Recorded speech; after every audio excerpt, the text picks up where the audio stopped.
in light, they were covered by God. But after they listened to the wrong voice, one that had no authority to speak into their lives, their vision changed. They started perceiving themselves through shame. They covered themselves with fig leaves because they no longer believed they belonged in what God had already placed them in. And here's what shook me. God responded to what they conceived. They no longer saw themselves as covered by his presence, so he gave them skin.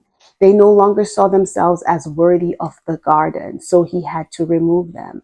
Not because God changed, but because they could no longer perceive his goodness.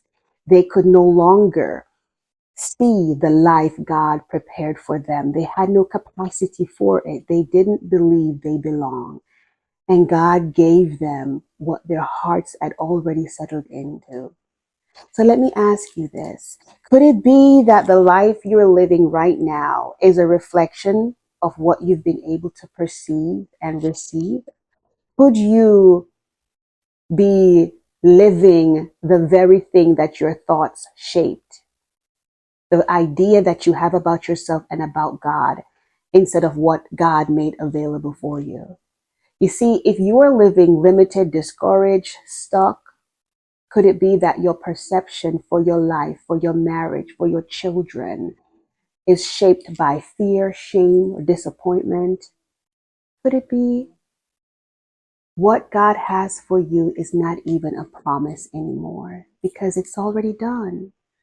You see, a promise implies it's still coming, still pending.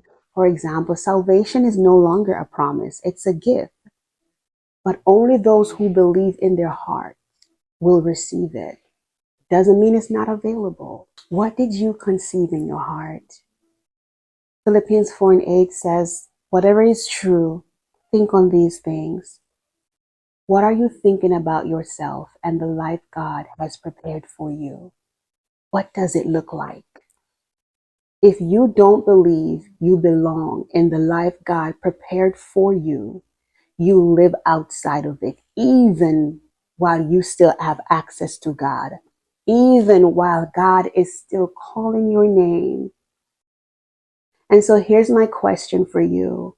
Are you declaring one thing over your family, but conceiving something else in your heart? Are you speaking breakthrough, but still carrying fear? Could it be that your declarations aren't producing fruit because your heart hasn't yet come into agreement? Ask God to bring your heart into alignment, because until your heart matches God's truth about your life, you'll stay stuck, not because God's holding back, but because you haven't believed it belongs to you. I'm praying for you, sis. Let's flourish together.